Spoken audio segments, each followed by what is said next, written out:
The prominent atheist philosopher Daniel Dennett denies that it has any theological importance.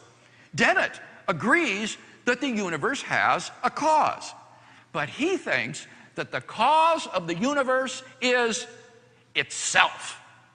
Yes, he's serious. He thinks that in the ultimate bootstrapping trick, those are his words, the universe created itself.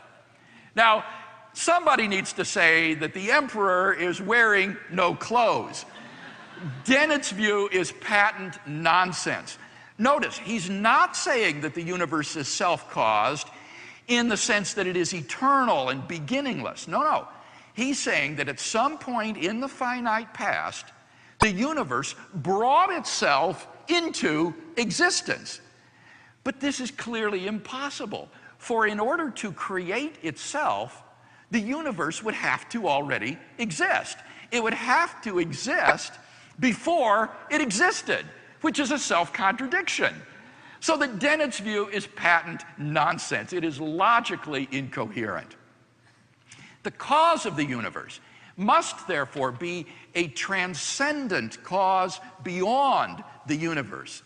This cause must itself be uncaused, because we've seen there cannot be an infinite regress of causes.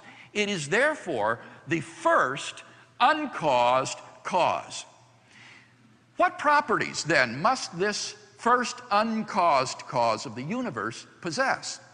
First, it must transcend space and time, because it created space and time. Since it is not in time, it must therefore be changeless. Since it is not in space, it must therefore be immaterial or non-physical. It must be unimaginably powerful, since it brought all matter and energy into being. Finally, this first uncaused cause plausibly must be a personal being. As Al-Ghazali argued, this is the only way to explain how a timeless cause can give rise to a temporal effect with a beginning, like the universe. Here's the problem.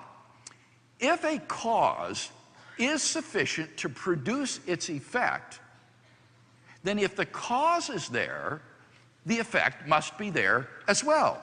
For example, the cause of water's freezing is the temperatures being below 0 degrees centigrade. If the temperature has been below 0 degrees from eternity past, then any water that was around would be frozen from eternity past. It would be impossible for the water just to begin to freeze a finite time ago. Once the cause is given, its effect must be given as well.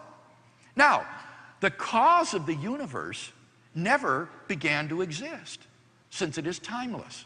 So why isn't the universe beginningless as well? Why did the universe come into being only about 13 billion years ago? Why isn't it as beginningless as its cause?